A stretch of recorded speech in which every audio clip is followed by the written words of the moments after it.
پہنچے تھے؟ پیارے نبی صلی اللہ علیہ وسلم کو اللہ سبحانہ تعالیٰ نے ایک تو علی رضی اللہ عنہ جیسا بیٹا نما بھائی دے دیا، دوسرے زید دے دیے، اور گھر میں رہنے والوں نے یہ گواہی دے دی کہ آپ جیسا کوئی بھی اور ہے ہی نہیں ہے، ہم آپ کو چھوڑ کر کہیں نہیں جائیں گے۔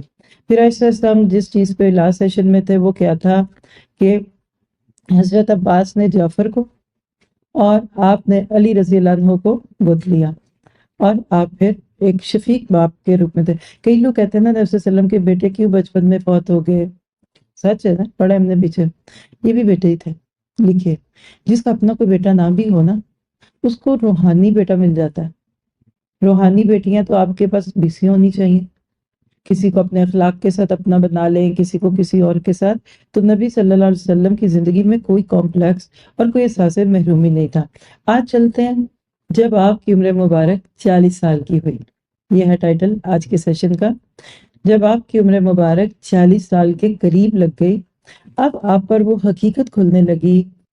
جس کی آرزو میں آپ جی رہے تھے۔ یہ بڑا اہم جملہ ہے۔ انسان ساری زندگی تڑپتا رہتا ہے مجھے حقیقت کی خبر ہو،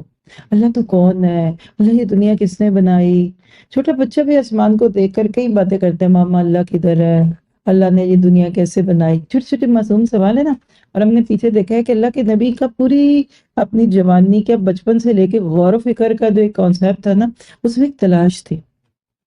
ایک ڈھونڈنا پن تھا۔ آپ دیکھیے بچیوں کی شادی نہیں ہوتی نا تو ہر وقت نظر لگی رہتی ہے، کدھر رشتہ، کدھر ہوگا، کون آئے گا۔ آپ کا بیٹا جوان اور ابھی رشتہ نہیں ہوا نا تو ہر جگہ جا کے کہ کیسی ان کی بچی، وہ بچی دیکھنا، تلاش ہوتی ہے نا، اور تلاش میں بے چینی ہوتی ہے۔ لیکن جس دن وہ مل جائے، فیل کیجیے، یہ جو میں نے 2 مثالیں دی اس کو ذہن میں لائیں۔ بیٹی کا بڑا اچھا رشتہ آیا اور بات ٹھہر گئی، لڑکے کے لیے آپ کو بڑی اچھی نیک پاک سیرت اور صورت والی بچی مل گئی، وہ سیٹسفیکشن کیا ہے؟ اور پھر اس سے آگے بڑھ کے بچے بچی اپنے گھر کے ہو گئے۔ آپ کی جس چیز کی تلاش تھی، جو آپ کی زندگی کا ایک مقصد تھا ایک قسم کا، وہ پورا ہوا۔ اللہ کے نبی صلی اللہ علیہ وسلم کو 40 سال تک جو اللہ نے مختلف حالات اور چیزوں سے گزارا، آپ کہہ لیجئے کہ جو انسان بھی ایک سے ایک کر کے آپ سے چھنتے گئے نا، اور جو کائنات کے اور آپ نے مختلف طرح کے رنگ دیکھے نا، اصل میں یہ وہ آرزو تھی جس کے پورا ہونے کا وقت آ گیا۔ آپ انتہائی بےتاب رہتے تھے، سال ہر سال کی عبادت اور ریاضت سے روح میں روشنی پھوٹ پڑی۔ آپ بھی اپنے آپ سے پوچھا کریں، میں قرآن پہ آئی ہوں، اس سے پہلے میرے دل میں کوئی تڑپ تھی؟ اکثر لوگ کہتے ہیں میں خواب دیکھتی، میں ادھر ادھر بھاگ رہی ہوں، مجھے خواب بار بار آتا ہے۔ کئی لوگ ایسی ایسی باتیں کر رہے ہوتے تھے جس میں ان کو یہ فیلنگ آتی ہے کہ پتہ نہیں کیا تھا، لیکن اب ایک سکون آ گیا۔ تو یاد رکھیے کہ جب آپ کو مطلوب مل جاتا ہے نا، دل آئینے کی طرح چمک اٹھتا ہے، باطن میں اندر سے دمک اٹھا اور آپ پر ہدایت کا الہام ہونے لگا۔ اور اس کا ایک باضابطہ سلسلہ کیسے ہوا؟ آپ کو سچے خواب آنے لگے۔ جو چیز رات کو خواب میں نظر آتی، دن میں وہ روز روشن کی طرح واضح ہو جاتی۔ اور اللہ کے نبی نے فرمایا کہ سچے خوابوں کا آنا نبوت کا 46واں پارٹ ہے۔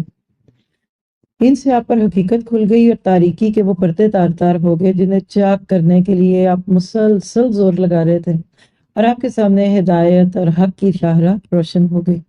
پھر آپ نے محسوس کیا کہ دنیا کی رنگینی 4 دن کی چاندنی ہے، اور یہاں کی راحتیں اور لذتیں وقتی اور فانی ہیں۔ لکھے،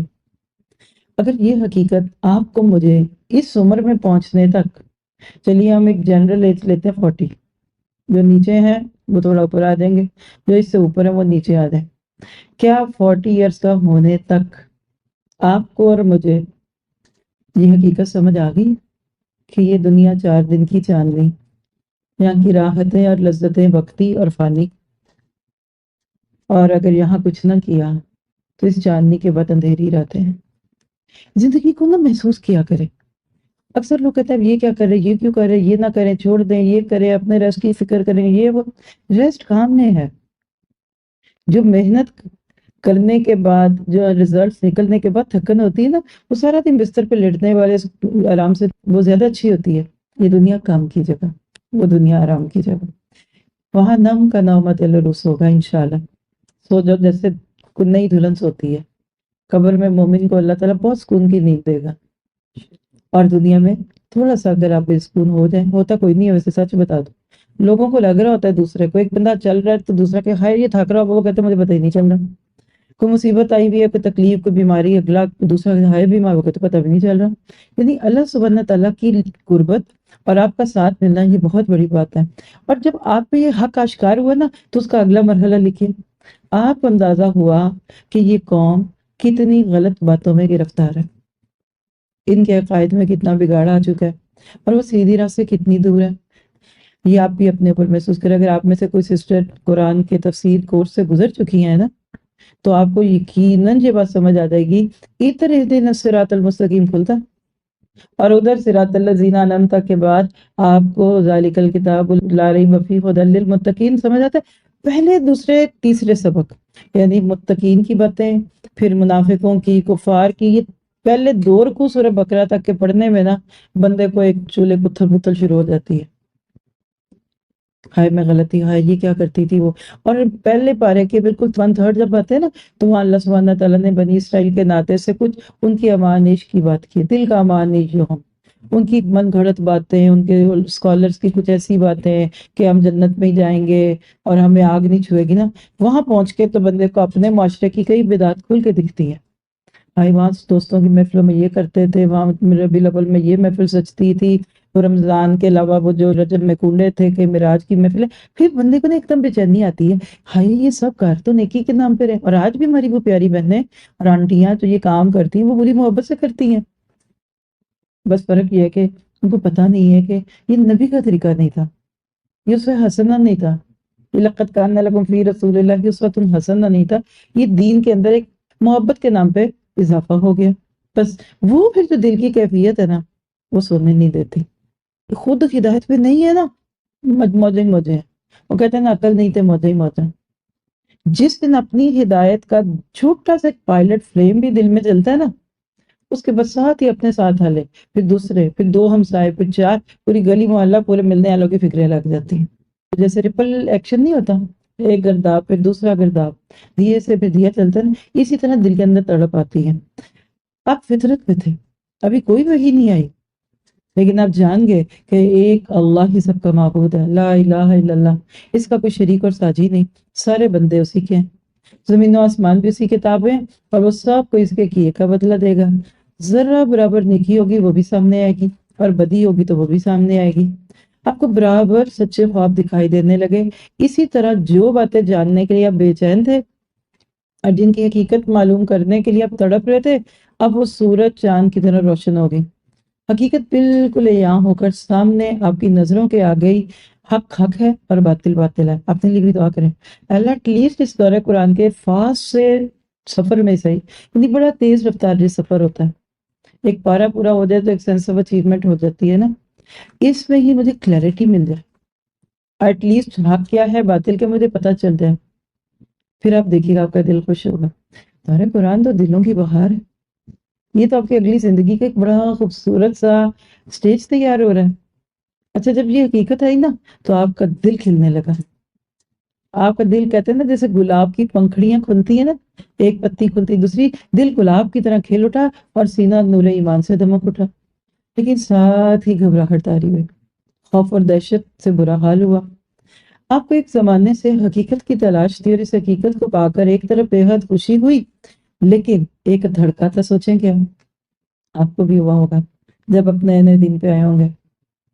اور وہ کیا تھا کہ جس دن میں یہ اعلان اپنی قوم کے سامنے کروں گا کہ تمہارے بت، تمہارے یہ معبود، جو تمہارے کرنیوں والے، تمہارے مشکل کشا، یہ کچھ نہیں ہے، لا الہ الا اللہ، تو اس پہ میری قوم کا رویہ کیا ہوگا، جسے میں نے کہنا نہیں نہیں یہ نبی کا طریقہ نہیں، جیسے آج کی زبان میں یہ نبی کا طریقہ نہیں، تو پھر تو ایک دم لوگ بھڑک اٹھیں گے۔ پہلا آپ کو خطاب پتا کہ آپ وہابی ہو گئی ہیں،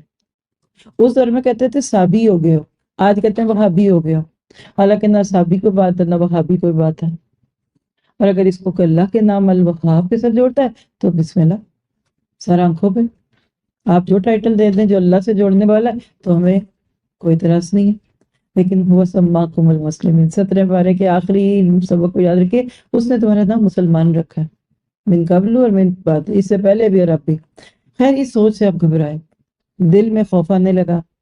اب یہ مشری باتیں تھی۔ اللہ تعالیٰ نے آپ کو ہدایت دی اور آپ کو وہ راہ سجائی جو اس کے نیک بندوں کی راہ ہے، لیکن قوم تو گمراہی کے دلدل میں پھنسی ہوئی تھی، اور اسے ہدایت کی شاہراہ پر کون لائے، باطل سے اسے بیزار کون کرے، اور حق کو اس کے دل میں کون اتارے۔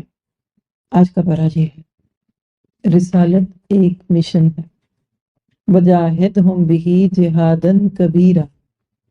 کیوں؟ اس کے بغیر دنیا میں ہدایت کے چراغ جلائے نہیں جا سکتے۔